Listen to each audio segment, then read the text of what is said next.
आणि माझ्यातला संशोधक घडला. काहीसं ग्रूमिंग चांगलं होतं. मी SP कॉलेजमध्ये BA शिक्षण घेतलं, पुणे विद्यापीठात मी MA केलं. पण इतिहास समजून घेण्याचा जो पर्स्पेक्टिव्ह आहे, दृष्टिकोन आहे, हा दृष्टिकोन मला या विद्यापीठाने दिला.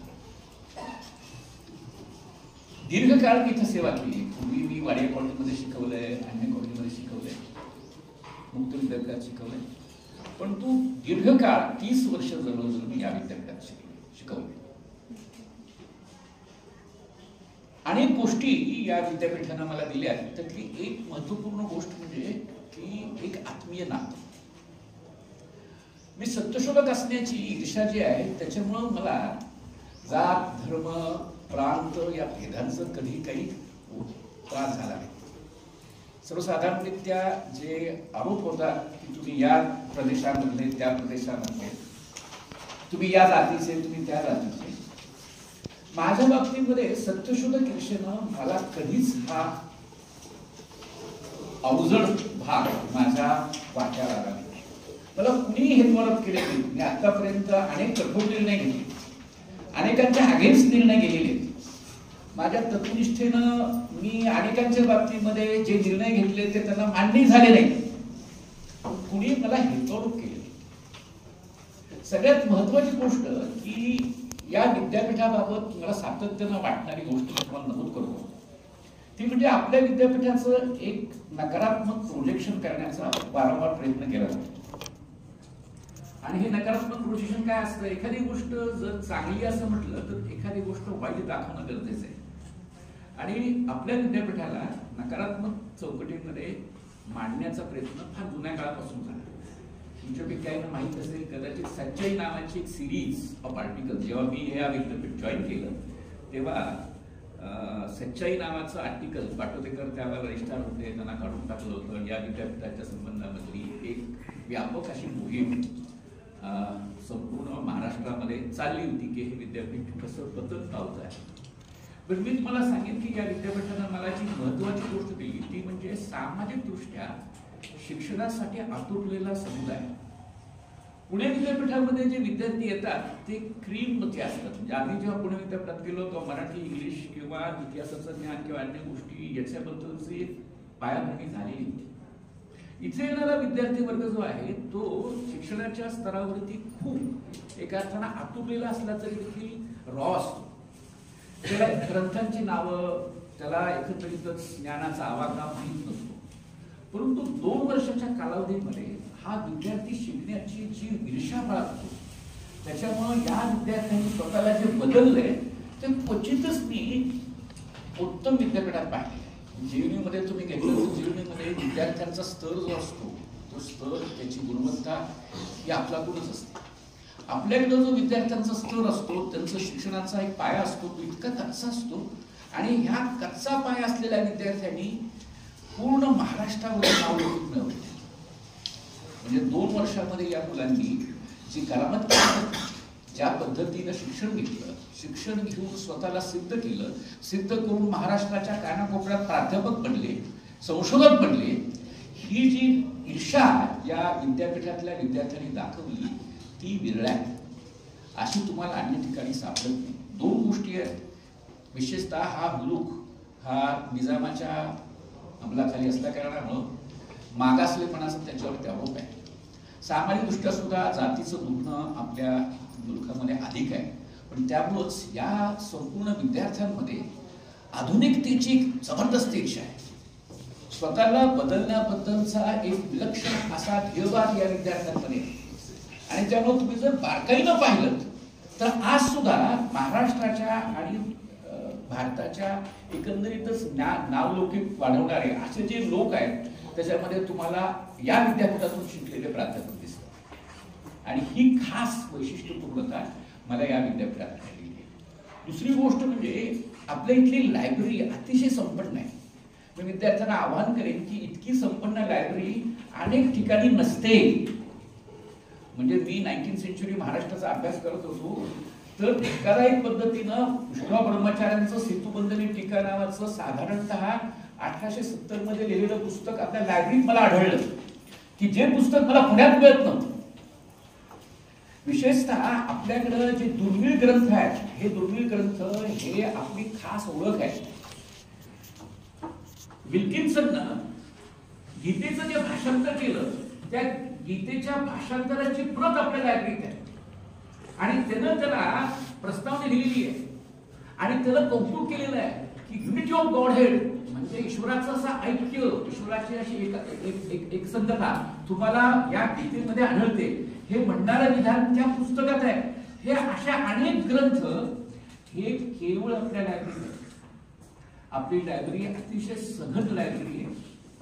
दुसरी एक महत्वपूर्ण गोष्ट म्हणजे की तुम्ही जेव्हा ऑब्जेक्टिव्हिटी म्हणता, वस्तुनिष्ठता म्हणता, त्या वस्तुनिष्ठतेचा मुख्य आधार जो असतो भारतीय समाजामध्ये, तुमच्यापैकी अनेकांना हा प्रश्न संशोधनामध्ये अत्यंत महत्वाचा असतो, त्याच्यामध्ये इंटरसब्जेक्टिव्हिटी नावाचा भाव आहे. म्हणजे तुमची वस्तुनिष्ठता ही अनेक लोकांच्या सब्जेक्टिव्हिटीची उपज आहे.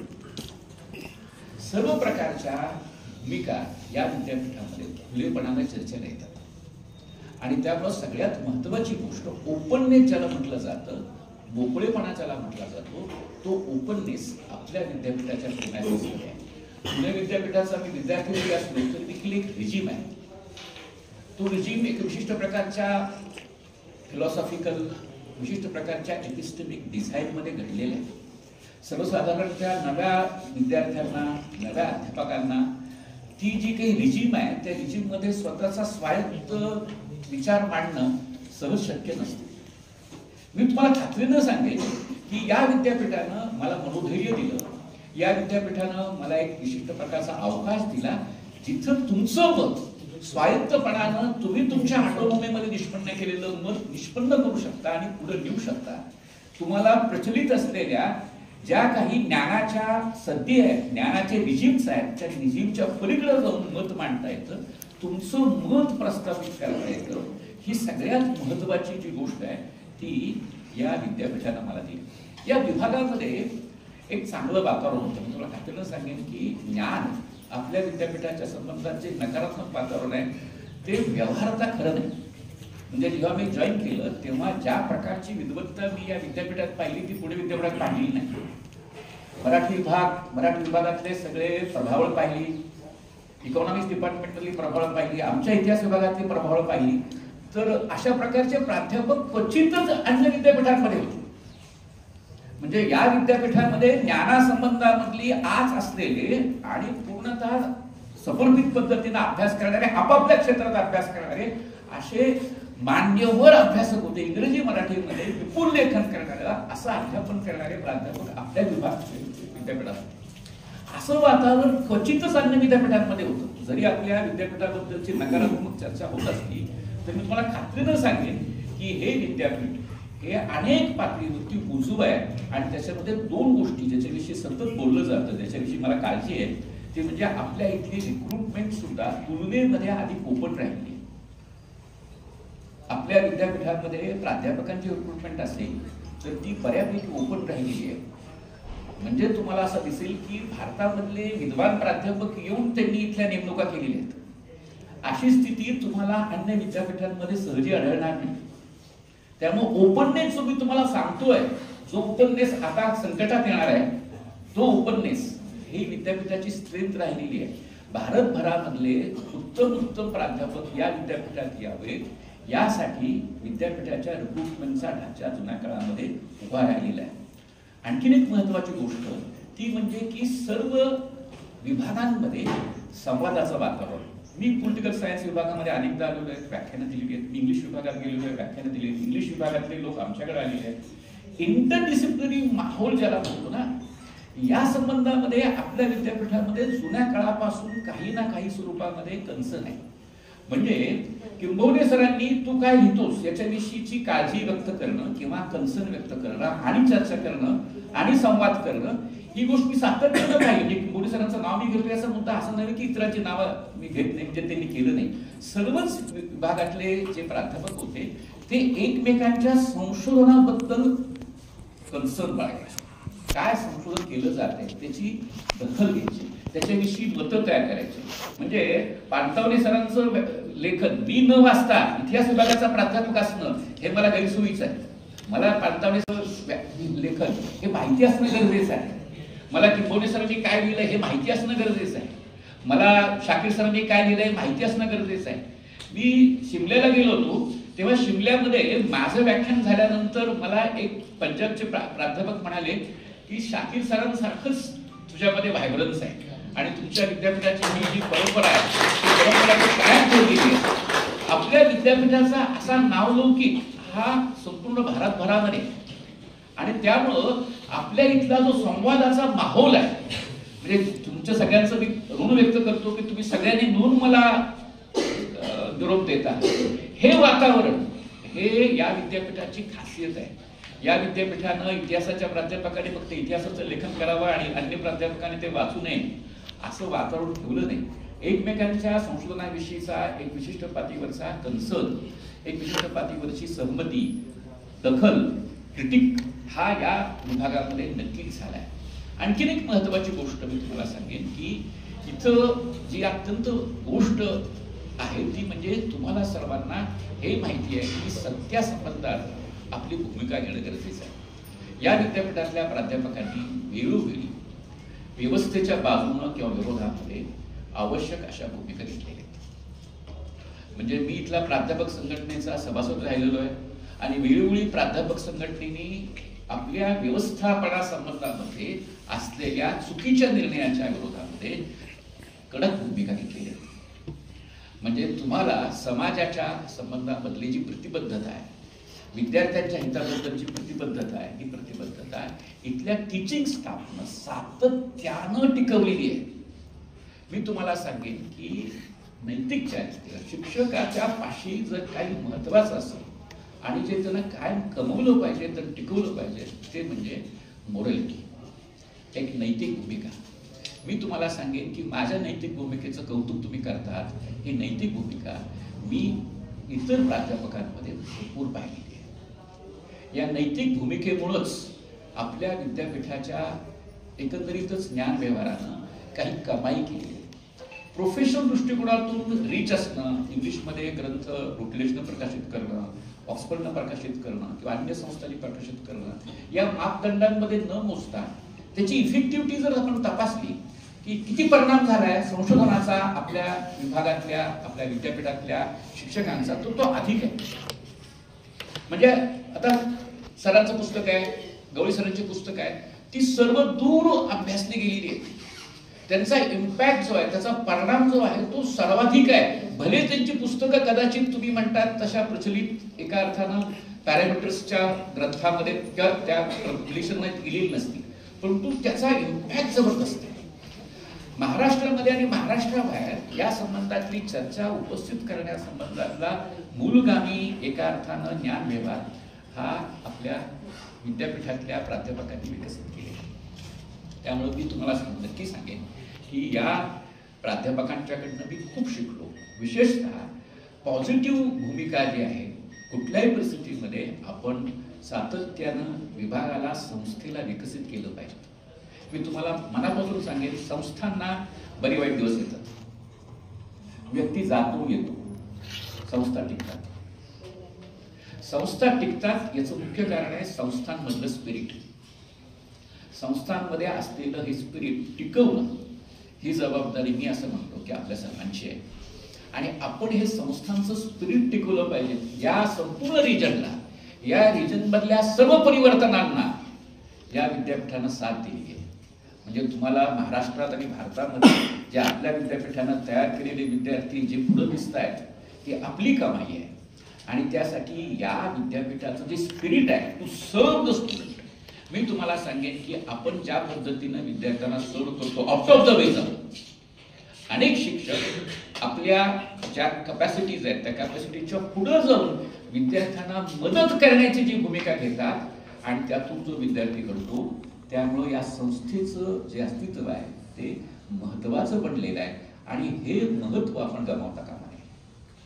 संस्था म्हणून आपण विद्यापीठ म्हणून विभाग म्हणून आपलं जे संस्थात्मक दायित्व आहे त्या दायित्वाची जबाबदारी अत्यंत गरजेची आहे. प्राध्यापक वृंद म्हणून मी तुम्हाला सांगेन की रिस्पॉन्सिबल असणं, प्रतिबद्ध असणं हे तुमच्या नैतिकतेचा आधार आहे. मी शिक्षक असेल तर मी जो सिलेबस आहे तो उत्तम शिकवणं, मी संशोधक असेल तर इमानदारीनं संशोधन करणं, मी जर संशोधनाचा हेतू घेतला असेल की या प्रकार संशोधन करणं, ते इमानदारीने करणं, यातच एका अर्थानं संस्था या विकसित होऊ शकतात. आणि हे संस्थेचं स्पिरिट ज्ञान प्रसार करण्याबद्दल असो, संशोधन करण्याबद्दल असो, शिकवण्यासंदर्भात असो, ही प्रतिबद्धता जी आहे ती प्रतिबद्धता या शिक्षक वृंदांमध्ये मी पाहिली. विद्यार्थ्यांकडनं तर मी खूपच शिकलो. म्हणजे मी विद्यार्थ्यांकडनं अफाट शिकलो. एक तर महत्वाची गोष्ट की जी पेडागॉजिक स्ट्रक्चर्स आहेत, त्या पेडागॉजिक स्ट्रक्चरच्या बद्दलची कोंडी फोडण्याचं काम या विद्यार्थ्यांनी केलं. पुण्यामध्ये किंवा अन्य ठिकाणी विद्यार्थी वर्गाचं एक ट्रेनिंग असायचं आणि त्यामुळे तुम्हाला एखादी गोष्ट कन्व्हे करायची म्हटलं तर विशिष्ट प्रकारच्या पॅटर्न कन्व्हे करावी लागायची. आपल्या इथला जो सर्वसाधारणतः विद्यार्थी वर्ग आहे तो कॉम्पोजिट आहे. तुमचा विद्यार्थी वर्ग जो आहे तो अगदी ग्रामीण भागातून आलेला, त्याचं मराठी भाषेमधलं सुद्धा प्रावीण्य कमी आहे, इथपासून तो काही प्रमाणामध्ये ट्रेंड असा विद्यार्थी, हा कॉम्पोजिट विद्यार्थी आपल्या क्लासरूम समोर येतो.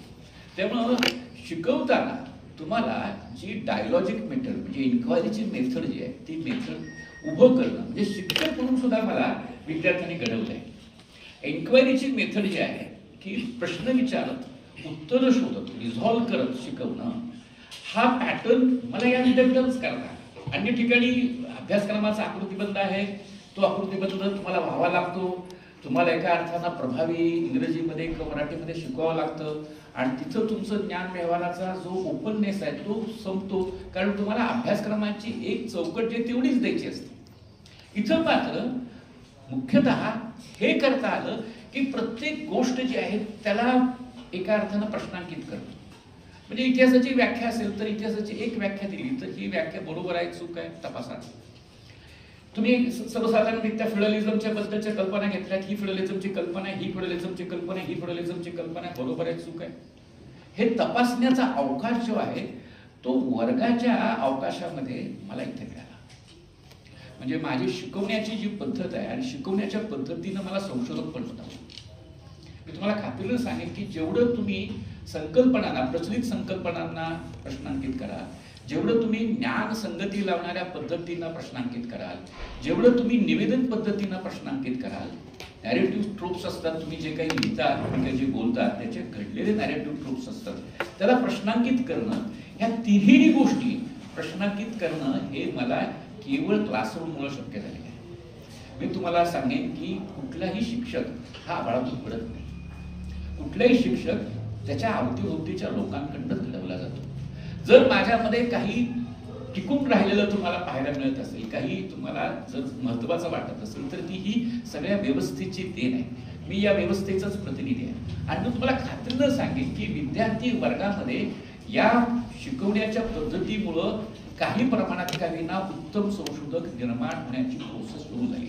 आमच्या विभागामध्ये जेव्हा ओपन व्हायवा होतो तेव्हा मुलं, अगदी एमएची मुलं सुद्धा ज्या प्रकारचे प्रश्न विचारतात त्याच्यामुळं आमच्याकडे येणारे जे एक्सपर्ट असतात ते चकित होतात की बघा हे विद्यार्थी एवढे सहज प्रश्न कसे काय विचारतात.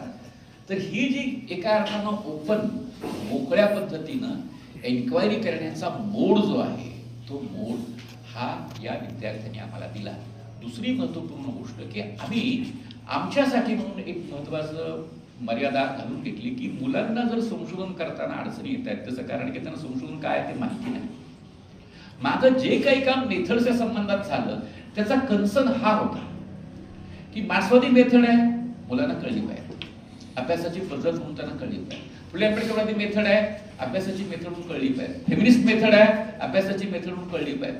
आम्हाला सर्व प्रकारच्या मेथडमध्ये पारंगतता ही आली, त्याच्या पुढचं दिसायला लागलं. याचं मुख्य कारण की विद्यार्थ्यांचा कन्सर्न, विद्यार्थ्यांना कळलं पाहिजे, आम्हाला कळलं पाहिजे. हे शिकवण्याचा जो मॉडेलिटी होती त्यातनं मग सर्व प्रकारच्या पद्धतीशास्त्रांच्या संबंधामध्ये जागतिक एका अर्थाने जे प्रयोग झालेले आहेत त्या प्रयोगांच्या बद्दल आमच्या विद्यार्थ्यांना माहिती करून देणं गरजेचं ठरलं. आम्ही जर अनाल स्कूल विषयीचा अभ्यासक्रमात जर मजकूर ठेवला असेल तर अनाल पद्धत काय अभ्यास करण्याची, इतिहास संशोधनाची पद्धत म्हणून तिच्यामध्ये काय स्ट्रेंथ आहे हे आम्हाला इम्पार्ट करणं गरजेचं ठरलं. त्यातून सर्वसाधारणतः अपडेट होणं म्हणजे पद्धतीशास्त्राबद्दल, संशोधन पद्धतीबद्दल, थिअरीबद्दल एकंदरीत पातळीवरती तुम्ही अपडेट होणं, ही प्रोसेस ही या विद्यार्थ्यांकडनंच आहे.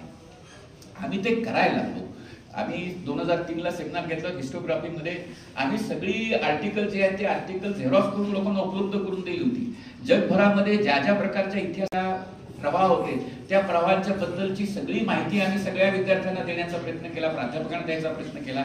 ही सगळे जे एन्व्हायरमेंट आम्ही घडवू शकलो त्याच्या पाठीमागं तुम्ही आहात. मी तुम्हाला सांगतो की या विद्यापीठामध्ये आमच्या विभागानं किंवा अन्य कुठल्या विभागानं सेमिनार घेतला तर मुलांचा अतिशय उत्स्फूर्त सहभाग राहिला आहे. मी मुंबई विद्यापीठामध्ये थकलेलो आहे. मुंबई विद्यापीठामध्ये कधी कधी विमानाचं भाडं देऊन आम्हाला बोलवलेलं आहे. आम्हाला राहण्याची उत्तम व्यवस्था केलेली आहे आणि समोर आमच्या फक्त 30 किंवा 32 मुलं आम्ही पाहिलेली आहेत. मुलांना बोलून बोलून उपस्थित केलेलं पाहिलेलं आहे. इथं विद्यार्थ्यांचा आणि अगदी तुम्हाला दिसेल की वेगवेगळ्या पातळीवरती कोणी प्राध्यापक आहे, कोणी डॉक्टर आहे, कोणी इंजिनियर आहे, पण ज्ञानात रस आहे अशा लोकांची गर्दी तुमच्या सेमिनारला मोठ्या प्रमाणात पाहिलेली आहे. ज्ञानाची अशी अर्ज, ज्ञानाचा असा संवाद, उत्स्फूर्तता ही मी इतरत्र पाहिलेली नाहीये. आम्ही अँटिकॉस कॉन्फरन्स घेतल्या होत्या. त्या अँटिकॉस कॉन्फरन्सला जवळजवळ 300 लोक अगदी उत्स्फूर्तपणाने हजर असायचे. भले भले लोकांना एवढा ऑडियन्स मिळायचा नाही, इतकं ऑडियन्स सहजपणानं आमच्या सेमिनारला सहज उपस्थित व्हायचं. ही जी खास करून विद्यार्थ्यांची आणि इथल्या लोकांची या विद्यापीठामधला जो इंटरेस्ट होता की हे विद्यापीठामध्ये आपलं एका अर्थानं हिस्सित आहे, आपला काहीतरी स्टेक आहे. हा स्टेक जो आहे हा स्टेक विद्यार्थ्यांनी सांभाळलेला आहे आणि विद्यार्थ्यांनी प्रश्न विचारलेले आहेत. भल्या भल्या अभ्यासकांना विद्यार्थ्यांनी प्रश्न विचारून आपली एका अर्थानं ज्ञानाची उंची वाढवण्याचा प्रयत्न केलाय. हे कल्चर जे आहे, एन्क्वायरीचं, डिबेटचं, डेमोक्रेटिक कल्चर जे आहे ते कल्चर हे या विद्यार्थ्यांच्यामुळं इथं शक्य झालेलं आहे. तिसरी महत्त्वपूर्ण गोष्ट की तुम्हाला ज्ञान व्यवहार करत असताना टँजंट लागतात. तुम्ही एक विशिष्ट प्रकारच्या संकल्पनात्मक एपिस्टेमिक चौकटीमध्ये गृहीत धरता की वास्तव असं आहे, सत्य असं आहे. याला तुमच्याकडून आव्हानं मिळणं गरजेचं असतं. मराठवाड्यामधली परिस्थिती, आपल्या विद्यापीठातली परिस्थिती याच्यामध्ये या आव्हानांच्या शक्यता तुमच्या डोळ्यासमोर येतात. म्हणजे तुम्ही ज्या प्रकारचे संकल्पनात्मक सूत्र घेता त्या संकल्पनात्मक सूत्रांचं एका अर्थानं इथं काय होतंय, कंटेम्पररी सोसायटीमध्ये काय होतंय हे समजून घेत असताना तुम्हाला तुमच्या इतिहासविषयक कल्पना बदलाव्या लागतात. आणि नेमकं हेच घडतं. विशेषतः विद्यार्थी वर्गांचे स्वतःचे जे अनुभव घेऊन येतात. आम्ही अशा अनेक उपक्रम केलेले आहेत की विद्यार्थ्यांना कास्ट बद्दलचे त्यांचे अनुभव घेऊन यायला बोलतो आणि या कास्टच्या एक्सपिरियन्सला थिओराईज करणं आत्ताच्या जाती संस्थेच्या आकलनासाठी असा प्रयत्न जेव्हा केला जातो तेव्हा मुलांचे कास्ट बद्दलचे जे व्हेरिड एक्सपिरियन्सेस असतात ते एक्सपिरियन्सेस, मुलं जे संशोधन करताना वेगवेगळ्या प्रकारचे कागदपत्र घेऊन येतात, साधनं घेऊन येतात, त्यातनं तुमचं एका अर्थानं शिक्षक म्हणून तुमचा पल्ला वाढत असतो. शिक्षक म्हणून तुम्ही मोठ्या प्रमाणामध्ये वेगवेगळ्या शक्यतांचा विचार करू लागत असता. तुमची विशिष्ट प्रकारची साचलेली दृष्टी असते. ती साचलेली दृष्टी ही विस्ताराची एक भूमिका होत असते आणि त्यामुळे हा जो विद्यार्थ्यांचा महत्त्वाचा संवाद आहे. आणि माझ्याकडे साधारणतः मी संहिता तपासण्यापेक्षा जास्त खुल्या चर्चेवरतीच भर दिलेला आहे. विद्यार्थी आला की प्रश्न विचारायचे आणि संवाद करायचा, त्याच्याकडे काय नवं आहे ते काढून द्यायचं, कागदपत्र, नोट्स याच्याबद्दलचा संवाद करायचा. या सगळ्या प्रोसेसमध्ये शिक्षक म्हणून, संशोधक म्हणून मी विकसित झालेलो आहे. त्यामुळे हे माझं जे काही अस्तित्व आज आहे की ज्याचा काही पातळीवरती गौरव होतोय हे मी तुम्हाला सांगेन की हे सगळं तुमच्यामुळेच झालेलं आहे. ही सततची प्रोसेस जी आहे ती सततची प्रोसेस मला शिक्षक म्हणून, मला संशोधक म्हणून आणि ज्ञान प्रसाराची भूमिका म्हणून मला काय उपयोगाची ठरली. काही प्रमाणात 2-3 गोष्टी मी तुम्हाला सांगेन. त्यातली एक गोष्ट जी आहे ती म्हणजे की हे खरं आहे की कधीही जाणाऱ्या माणसानं येणाऱ्या परिस्थितीविषयी ना कौतुकानं बोलावं ना शिकायचं, पण तो वास्तव हे समोर आहे आणि वास्तव तुम्ही सगळे फेस करणार आहात. आणि त्यामुळे जे न्यू एज्युकेशन पॉलिसी आहे त्या न्यू एज्युकेशन पॉलिसीच्या संबंधामध्ये 2-3 फक्त मुद्दे सांगून मी माझं भाषण संपवतो. त्यातला एक महत्त्वाचा मुद्दा जो आहे तो म्हणजे की विद्यार्थी हा या नव्या रचनेमध्ये जरी केंद्र असला तरी केंद्र होत नाही. कॉन्क्रीट लेवलवरती ज्या तात्विक धारणा न्यू एज्युकेशन पॉलिसी, म्हणजे मी त्याचा क्रिटिक आणलं तर करेन, इथं ती काही जागा नाही, परंतु न्यू एज्युकेशन पॉलिसी म्हणून जी काही धोरणं आपण लिहितो त्याच्यामध्ये आपल्या विद्यापीठाची जी स्ट्रेंथ आहे, आपला विद्यार्थी वर्ग हा प्रामुख्यानं सोशली चॅलेंज्ड वर्गातून येतो. आपल्या इथं एका अर्थानं खूप ट्रेंड विद्यार्थी येत नाही. मी 30मधले विद्यार्थी बघितलेत, मी IIT मधले विद्यार्थी बघितलेत, मी जेवणीतले विद्यार्थी बघितलेत. त्या मुलांची जी ट्रेनिंगची लेवल असते ही लेवल इथं नसते आणि त्यामुळं मुख्यतः इथल्या विद्यार्थ्यांना एक रिमिडियल, म्हणजे या विद्यार्थ्यांना एक विशिष्ट पातळीवरती सहकार्याची गरज आहे. ही सहकार्याची गरज जास्त यासाठी पण आहे कारण ज्याला आपण ग्रॅज्युएट टीचिंग म्हणतो ते ग्रॅज्युएट टीचिंग कोसळलेलं आहे आणि ग्रॅज्युएट टीचिंग कोसळण्याच्या कालखंडामध्ये विद्यार्थ्यांचा ज्ञानाचा स्तर हा MAच्या लेवलला राखणं, जपणं ही अत्यंत क्लिष्ट, कष्टदायक प्रोसेस आहे. ही प्रोसेस करावीच लागते. अनेक वेळेला तुम्हाला मी सांगेन की व्यवस्था तुमच्यासमोर काही योजना देते, राबवण्याची जबाबदारी तुम्हाला असते, तुम्हाला चॉईस नसतो. पण तो हा चॉईस जर आपल्याला अंमलात आणायचा असेल तर प्रॅग्मॅटिक, व्यावहारिक पातळीवरती नव्या शिक्षण धोरणाचा विचार आपण सर्वांनी केला पाहिजे. मी तुम्हाला उत्तर देणार नाही, परंतु मी म्हणेन की हा संवाद गरजेचा आहे की तुम्हाला हे नव्या शिक्षण धोरणाच्या संबंधात असणारे क्रायसिस जे आहेत ते क्रायसिस सोडवायचे कसे, विद्यार्थ्यांच्या हिताच्या अनुषंगाने, विद्यार्थ्यांना उपयोगी पडतील त्या पद्धतीनं आहे ते त्यांनी म्हटलं म्हणून करणं, यातून आपण विद्यार्थ्यांना खरोखरच उपयोगी शिक्षण देऊ अशी स्थिती नाही. म्हणून मी तुम्हाला सूचना करेन की हा संवादाचा जो टापू आहे तो टापू जर आपण घेतला आणि नव्या शिक्षण धोरणाच्या संबंधामध्ये जे क्रायसिस आहेत ते सोशल सायन्सच्या पातळीवर का होईना आपण जर चर्चा करून सोडवण्याचा प्रयत्न केला तर हे आपल्या सर्वांना नव्या शिक्षणाच्या संबंधामधले जे आव्हान आहेत ती दुसरी महत्त्वपूर्ण गोष्ट स्पिरिट ऑफ इन्क्वायरी आणि स्पिरिट ऑफ फ्रीडम. मी तुम्हाला सांगेन की जे काही ज्ञान आहे ते फ्रीडम शिवाय नाही. फुले, शाहू आंबेडकर यांचं नाव आपण घेतो. मी तुम्हाला सांगेन की ते शिक्षणाच्या संबंधात आग्रही राहिलेले लोक आहेत आणि त्यांच्या शिक्षणाच्या कल्पनेमध्ये मध्यवर्ती आहे ते स्वातंत्र्य. शिक्षण आणि स्वातंत्र्य याचा अत्यंत जवळचा एका अर्थानं संबंध आहे, बरोबर नाही. शिक्षण जर स्वातंत्र्य देत नसेल तर ते शिक्षण नाही. त्यामुळे शिक्षण आणि स्वातंत्र्य याची जर एका अर्थानं आपल्या सर्वांच्या समोरचे क्रायसिस असतील तर त्या क्रायसिसला आपण डील केलं पाहिजे. मी तुम्हाला सांगतो, आता व्यक्तींच्या बाबतीमध्ये मला कधीच शंका नाही, मी इतिहासाचा अभ्यासक राहिलेलो आहे. त्यामुळे सर्वसाधारणरित्या वृद्ध झाल्यावरती एक सर्व प्रवृत्ती अशी असते, जुनं सगळं जे आहे, नवं सगळं ते वाईट आहे, आमचं जुनं सगळं चांगलं होतं. मी तुम्हाला असं अजिबात म्हणणार नाही, असं असत नाही. इतिहासाचा विद्यार्थी म्हणून मी तुम्हाला सांगेन, इतिहासामध्ये स्थित्यंतर होत असतं.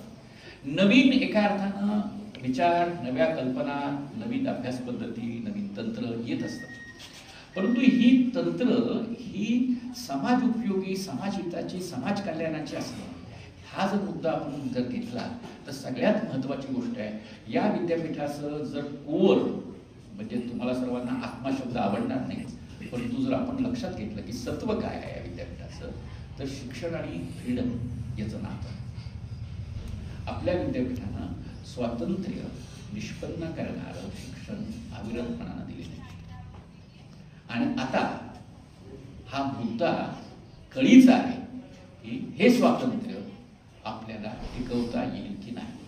मी तुम्हाला सांगेन की आपली ही गरज आहे की हे स्वातंत्र्य टिकवण्याचा प्रयत्न आपल्या आपल्या डिसिप्लिनच्या बाबतीमध्ये, सोशल सायन्सच्या डिसिप्लिनच्या बाबतीमध्ये किंवा सायन्सच्या डिसिप्लिनच्या बाबतीमध्ये हे स्वातंत्र्य केवळ भांडवली स्वातंत्र्य असता कामा नये, माणसाच्या मुक्तीचे प्रश्न मध्यवर्ती करणारं शिक्षण या स्वरूपामध्ये आपल्या नव्या शिक्षण धोरणाची आखणी करणं हे गरजेचं आहे. तिसरी महत्त्वपूर्ण गोष्ट सांगून मी माझी जागा घेतो, ती म्हणजे की या विद्यापीठाचं स्ट्रक्चर असं राहिलं आहे की जे ओपन आहे. आपण, तुम्हाला सगळ्यांना माहिती आहे की ज्याच्यापाशी ज्ञान आहे त्याला आपल्या विद्यापीठामध्ये अभ्यासाला बोलवलेलं आहे, व्याख्यानाला बोलवलेलं आहे, चर्चेला बोलवलेलं आहे, वादविवादासाठी बोलवलेलं आहे. आपल्या विद्यापीठानं ही जी रिजीम आहे यांना बोलवायचं नाही असा मुद्दा हा जुन्या काळापासून नाकारलेला आहे. आपण ज्ञान व्यवहाराबाबतीमध्ये जगभरातलं ज्ञान आपल्या प्रिमायसेसमध्ये आणण्यासाठी कायमच उत्सुक राहिलेले आहेत. आंतरराष्ट्रीय ख्यातीचे विद्वान आणि महाराष्ट्रातले विद्वान कॉम्रेड शरद पाटील पण इथे आलेले आहेत, थॉमस हॅन्सन पण इथे आलेले आहे. तुम्हाला अनेक प्रकारचे विद्वान जगभरातले इथे येताना दिसतील. आणि जे प्रचलित पातळीवरती विद्वान आहेत त्या सर्वांना आपल्या विद्यापीठानं जागा दिलेली आहे, अवकाश दिलेला आहे. तो अवकाश जो आहे ओपन चर्चेचा, खुल्या चर्चेचा अवकाश म्हणून जर आपण आपली लिगसी, आपली परंपरा जतन करू तर मी तुम्हाला म्हणेन की ही अत्यंत महत्त्वाची गोष्ट आहे. एवढं बोलतो आणि तुम्ही सगळ्यांनी जे मला मनपूर्वक जे प्रेम दिलं, गेले 30 वर्षाचा तुमचा सहवास आहे. माझे सहकारी आहेत, माझे सोशल सायन्समधले सहकारी आहेत. सातत्यानं एकमेकांच्या संवादात आम्ही आहोत. विभागाची जी काही एका अर्थानं विकास झाला त्याच्यामध्ये सर्वांचा हातभार आहे. नॉन टीचिंग स्टाफ आहे, क्लर्क्स आहेत, प्यून्स आहेत, आमचे टेक्निकल स्टाफ आहे. या सर्वांनी जे काही मदत केली, मला तुम्हाला खात्रीनं सांगतो की मी एखादी गोष्ट बोललो आणि डिपार्टमेंटच्या सहकार्याने ती स्वीकारली नाही असं एकही उदाहरण मला सांगते. माझं प्रत्येक शब्द हे असं करायचं असं म्हटल्यावरती कुणीही कधीही ते नाकारलं नाही. ही प्रत्येक आयडिया आमच्या विभागाचा हा एक खास म्हणाल तर अंग राहिलेला आहे की आमच्या कोणतीही विधायक गोष्ट ही विलक्षण एकात्मतेनं, एकसंगतेनं आम्ही साकारलेली आहे. आमच्या विभागासमोरचे क्रायसिस असतील तर ते क्रायसिस सुद्धा आम्ही एकसंगपणानं हे निपटलेले आहेत. आणि त्याचं मुख्य कारण आहे की सगळ्यांची साथ. मला आमच्या विभागातल्या सर्व लोकांनी ही खूप मनापासूनची साथ दिलेली आहे. आमचे बलखंडे एखादी कोणती आयडिया सांगा की हे असा प्रकारचा आपल्याला गोष्ट करायची. टेक्निकल स्टाफ असेल, आमच्याकडं कुमार भोर आहेत, 4 शिव्या खाऊन का होईना ते हजर असतात, काम करतात. आमच्या सगळ्या प्रकारचे एका अर्थानं सहकारी जे आहेत ते सहकारी आम्हाला जे काही करायचंय त्यासाठी सर्व प्रकारची साथ देतात. आणि त्या सर्वांचं मनपूर्वक म्हणजे जी काही विभागाची वाटचाल झाली त्यात माझा जो वाटा आहे तो वाटा या सर्वांच्या मदतीशिवाय शक्य नाही. दुसरी महत्वपूर्ण गोष्ट की मी जे स्कॉलर आहे ते स्कॉलर असण्याला माझ्या सर्व सहकार्यांचे सतत मला बोलवून आहे. म्हणजे इंग्लिशचा सेमिनार रिफ्रेशर कोर्स आहे, आमंत्रण कुणाला आहे बघाडे सरांना पब्लिक ऍडमिनिस्ट्रेशनचा आहे, पॉलिटिकल सायन्स आहे, सगळ्या रिफ्रेशर्स कोर्समध्ये सगळ्या सेमिनार्समध्ये मी या सगळ्यांच्या बरोबर ते संवाद केलेल्या माझ्यातला स्कॉलर घडवण्यामध्ये या सर्व माझ्या जवळच्या प्राध्यापक मित्रांचं एका अर्थानं महत्त्वाचं योगदान आहे. त्यांचाही मी ऋणी आहे आणि सर्व विद्यार्थ्यांचा आणि विद्यापीठाचा ऋणी आहे. तुमच्या सगळ्यांचे आभार मानून मी माझे जाते. धन्यवाद.